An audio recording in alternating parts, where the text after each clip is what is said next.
नमो अरहंताणम नमो अरहंताणम नमो अरहंताणम। ध्यान करते हैं, अनुभव करते हैं, ध्यान किया, फल नहीं मिला। बहुत हमारी आशा होती है फल पाने की, और फल पाना बहुत जल्दी चाहते हैं। काम नहीं करते, उससे पहले फल पाना चाहते हैं। वृक्ष लगाते नहीं और पहले ही भावना रहती है कि फल मिल जाए। अभी तो अंकुर है, उगेगा, बढ़ेगा, फल देगा, बरसों बाद फल मिलेगा, पर हम तो पहले दिन ही चाह लेते हैं। बड़ी कठिनाई होती है। संत हुआ है बायजीद, रात को जा रहा था, बहुत देर हो गई, गांव में पहुंचा, ठहरने की जरूरत। एक घर खुला था, अभी देखा, वहां पहुंचा और कहा, भाई रात हो गई, ठहर सकता हूं? उसने कहा, घर खाली पड़ा है, ठहर सकते हो, पर मैं चोर हूं, यह ध्यान रहे।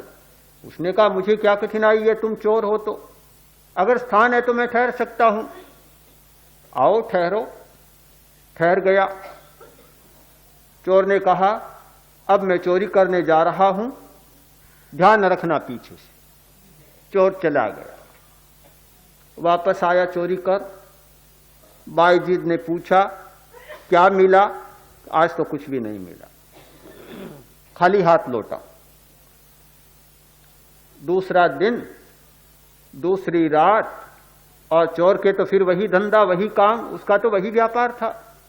फिर चोरी करने गया, कहकर गया, चोरी करने जा रहा हूं, ध्यान रखना।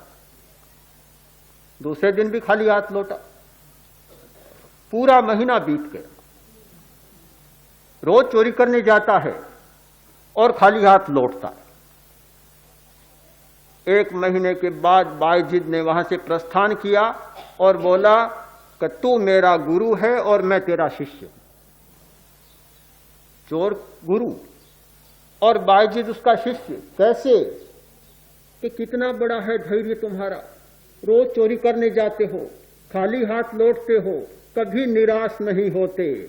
और हम कैसे संत हुए, भगवान की अभ्यर्थना करते हैं, प्रार्थना करते हैं, साधना करते हैं, और एक बार भी कोई परिणाम नहीं आता तो भगवान को गालियां बकने भी लग जाते कि क्या धर्म, क्या भगवान, क्या गुरु, हमने चाहा, हमारा काम तो सिद्ध हुआ ही नहीं।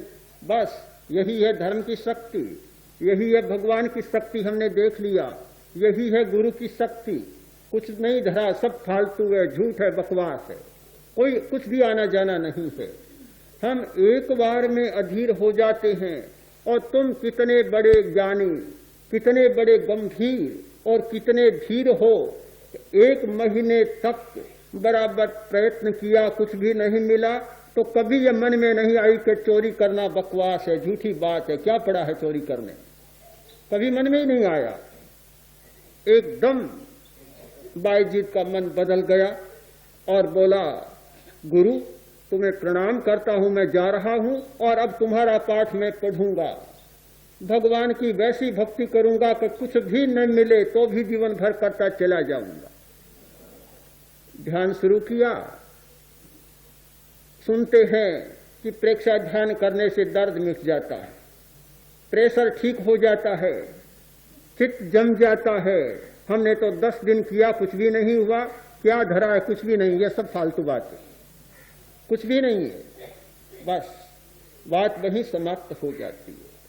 ये फलाकांक्षा, फलाशक्ति, फल को जल्दी पाने की भावना, ये अधीरता, हमारी अधीरता की मनोवृत्ति हर कार्य में बाधा डाल लेती है।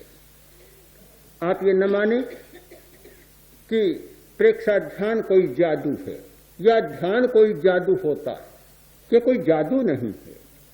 ये व्यक्ति की श्रद्धा, धृति और तन्मयता की एक प्रक्रिया है। जैसे जैसे इनका विकास होता है, व्यक्ति के जीवन की गरिमा बढ़ती चली जाती है।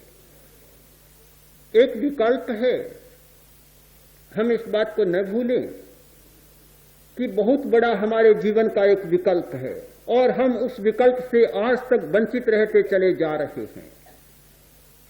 हमारा विश्वास है उपकरणों में। उपकरणों में हमारा विश्वास है कि सर्दी लगी और हमने कंबल ओढ़ ली। हमारा विश्वास है पदार्थ में।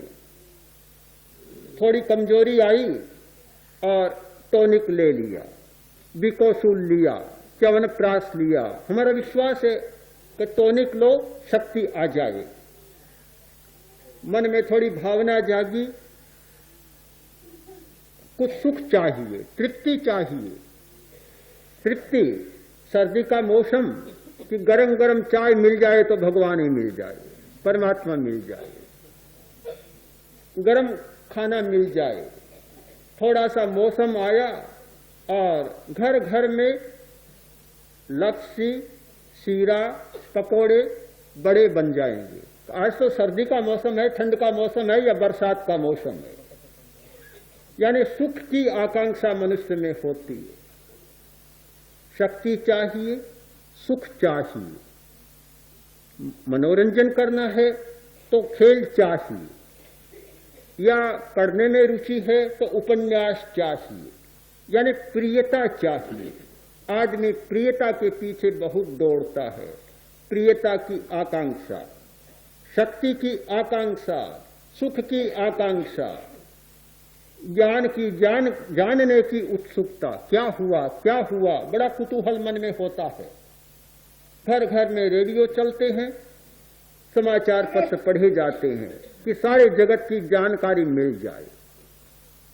क्या हम इनको रोकना चाहते हैं? कभी संभव नहीं, कभी संभव नहीं। मनुष्य की जो सहज मनोवृत्ति है, हम प्रियता को कैसे रोक सकते हैं? हम जिज्ञासा को कैसे बंद कर सकते हैं? हम शक्ति और सुख के साधनों को कैसे समाप्त कर सकते हैं? कभी संभव नहीं है। पर एक विकल्प सुझाना चाहते, एक विकल्प, एक जीवन का दर्शन प्रस्तुत करना चाहते हैं कि जिस दर्शन के आधार पर हमारा जीवन चल रहा है, जिस दर्शन के आधार पर हमारे जीवन की यात्रा हो रही है, वह जीवन का दर्शन अधूरा है, वह जीवन की यात्रा अधूरी है। उसे पूर्ण करने के लिए बहुत जरूरी है कि एक शक्तिशाली विकल्प हमारे सामने आए। मैं आपसे यह नहीं कहना चाहता कि दवा न लें, कैसे कह सकता, कहा नहीं जा सकता कि दवा न लें, टॉनिक न लें, शक्ति बढ़ाने वाले द्रव्य का उपयोग न करें, यह नहीं कहा जा सकता। किंतु एक बात कही जा सकती है कि टॉनिक में भरोसा न करें, विश्वास न करें, एकमात्र उसे आस्था का केंद्र न बनाएं। अगर ऐसा किया तो बहुत बड़ा खतरा मोल ले लेंगे। उपयोग हो सकता है पर हमारी आस्था का, विश्वास का केंद्र वह नहीं बन सकता। दवा बहुत बार ऐसा धोखा देती है कि आदमी विश्वास में ही रह जाता है। हम दूसरा विकल्प खोजें और वह विकल्प हमारे भीतर विद्यमान है। बाहर पर हमारा इतना भरोसा हो गया कि भीतर की बात हमारे समझ में ही नहीं आती।